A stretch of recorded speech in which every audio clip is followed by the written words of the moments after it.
Well, I definitely got a couple of heart attacks in that game. I don't know about you guys, but thank God the Bulls came out on top with a win, because if they had blown this game after being up 19 and then up again by 12 with about a minute left to go and you thought it was all but over, and somehow the Cavs still managed to keep this thing going down to the wire. But if the Bulls had blown this game, I would have lost my shit, and you likely would have seen a crazy rant post-game video filled with plenty of obscenities, but luckily the Bulls closed it out, so I don't have to do that. And they picked up a massive win tonight over the Cavs. Like, I don't think people realize how big of a win this was for the Bulls, because had the Bulls lost this game, they would have been tied with the Cavs and Raptors, bringing them that much closer to the play-in spot.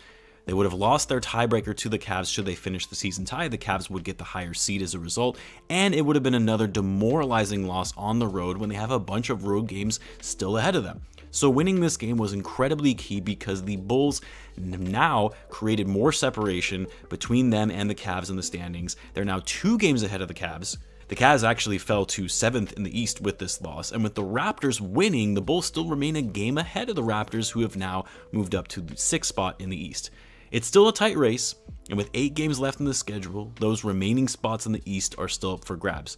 You even have the Nets and Hornets moving their way up in the standings as well. So I heard a lot of people in the live chat tonight saying they weren't happy with this win because of the fact that the Bulls faltered at the end and almost let the Cavs win this one after having such a stellar first half in which it looked like the Bulls were going to blow this game out. But for me, I don't really care, as long as the Bulls win this game.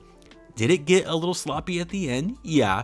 Was it pretty bad that they blew a 19-point lead to let the Cavs come back within 3 points at one point in the fourth quarter? Yes, it was. But the Bulls also still turned it on and completely shifted their energy with about 4 minutes left to go in the game, where they became locked in on defense. They made smart plays on offense, moving the ball, and found themselves going up by 12 with a minute left to go, and all but sealed the game. Yes, there were those shenanigans that enabled the Cavs to kind of hang around, but the Bulls turned up the energy. You saw the level of urgency, knowing that this is a game that they have to win, and it would be inexcusable to lose against a team that is battling right behind them in the standings. Now, there were a lot of things to like about this game, aside from the Bulls just showing up and winning a big game at the end of the season. What I liked seeing most was the level of effort being played on defense, particularly from the start of the game. The Bulls came out locked in on defense, completely focused on being scrappy and pestering the Cavs. Like, I know some people will say, well, the Cavs came out and were shooting terribly to start this game. No, that's because the Bulls were playing great defense and not allowing the Cavs to get easy looks and forcing low percentage shots.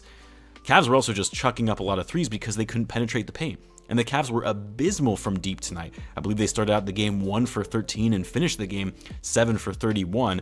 That was a big difference maker in this one, even though the Bulls themselves didn't shoot the 3-ball that well, going 5 for 21. Pretty crazy that in today's NBA, you only saw 12 3-pointers made in total from both teams in a game. But anyway, the Bulls came out fighting in this one.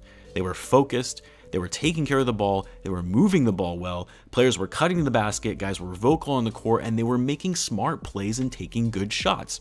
Now, the second half was a bit of a different story. The Cavs came out of the locker room looking revitalized and started hustling more. They were playing better defense and actually started hitting their shots. And for the Bulls, although the defense was still there, the ball movement stopped.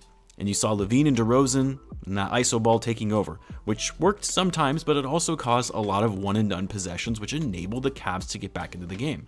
DeRozan also, really up until the fourth quarter, was not having the best game. He wasn't able to get good looks at the basket, wasn't hitting shots, and turning the ball over. But in the fourth quarter, of course, DeMar did what he does best and turned it on, scoring 10 points in that quarter alone, hitting some big shots when the Bulls needed it after the Cavs cut the lead to 3. DeRozan finished the game with 20 points and 5 rebounds on 8 for 17 shooting. Zach Lavine led the team in scoring tonight with 25 points, but even he was coming out a bit flat in the second half. I believe he only had 2 points in the third quarter, and Lavine still does this thing that drives me crazy, where he'll take these step-back contested threes at the worst moments when he has Vucevic down low in the post with a mismatch on him. Like, come on now, Lavine. You've been in the league for a while now. You gotta stop making these plays. Those shots are not going to fly in the playoffs. DeRozan does it too, to an extent, don't get me wrong. Both of these guys can get a bit of tunnel vision. We all know this.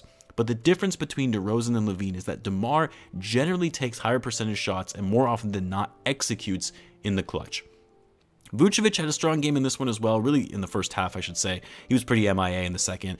Vucevic finished the game with 16 points, 9 rebounds, and 4 assists. Vucevic still has these shots, though, where he's posting up and spinning for a hook shot where he just chucks the ball at the basket and it looks completely flat. I really wish he would, with those types of shots on those plays, he would kick it out to someone when he doesn't beat his man on the spin in the post. But anyway, and then Ayo was really big in this game on both ends of the floor. I actually really liked the move to start Ayo and have Javonte Green come off the bench, because Ayo was amazing in guarding Darius Garland in the last game, and with the Cavs shifting to starting Caris LeVert, who Ayo guarded really well when he was with the Pacers, that this adjustment was the way to go and was key tonight by Billy Donovan, and Ayo didn't disappoint in staying in front of Garland like he did last time, not allowing him any dribble drive penetration. Garland wasn't getting the best shots up. He was 9 for 22 and 1 for 7 from 3. He got to the free throw line quite a bit, which is why he scored so many points, but Garland really struggled from the field because of Ayo. Not only that, but Ayo was great tonight on offense. 11 points on 5 for 6 shooting, 5 assists, and only had 1 turnover. It was good to see Ayo have this type of game when the last few games he's really struggled a bit. And then, of course, there's Alex Caruso, who really was the most impactful player from this game. It was great to see Caruso having this type of game, because really ever since he came back from that broken wrist, he hasn't quite looked himself. And this was the first game where you saw his energy, his playmaking, and awareness on the court on both ends that helped out the Bulls tremendously. Like, Caruso was plus 18 tonight in box plus minus. That was a team high, and the guy that came in second was Zach Lavine, who was a plus 7. So you can see the big disparity, especially in a game that was that close at the end. Caruso nearly had a triple-double. He finished the game with 10 points, 8 rebounds, and 7 assists to go along with 2 steals. Javonte Green was great off the bench, by the way. I actually really like the energy that he brings in that second unit. We saw that at the beginning of the season when Patrick Williams was starting before he got injured. I love it when you see Javonte sky high for an offensive rebound over guys who are 6 inches taller than him. Other than that, though, I mean, Coby White tonight, 0 points, 0 for 3 shooting. I swear, Coby is one of the most inconsistent players in the NBA with his swings in performance from day to day. Guy had 23 points in the last game, and before that, he was putting up single-digit numbers. The last game, you think he's going to go on a positive trajectory, and then he comes out tonight and has 0 points in 20 minutes. It's the same thing with Coby that I have been saying since he was a rookie. A great player at times that can be a huge spark for you, but wildly inconsistent. I'm just curious which Coby we'll see come playoff time. Oh, and one other thing, the Bulls have got to be better when it comes to limiting offensive rebounds from their opponent. Like, there is no excuse for the Cavs to have 15 offensive rebounds in this game compared to the Bulls' 6. 15 offensive rebounds. I don't care if they have Evan Mobley, and generally speaking, the Cavs have more size than the Bulls do, but they're without Jarrett Allen. Markkanen isn't that great of a rebounder. They have got to crash the boards better and not give up so many second chance opportunities. Luckily for the Bulls, the Cavs couldn't capitalize on a lot of those opportunities, but again, that's another thing that isn't going to fly in the playoffs, so you need to make sure you get it taken care of now and addressed. Anyway, all in all, a big win. It wasn't pretty at times, but the Bulls played hard. They played with a sense of urgency, which that's all I really want to see as a fan.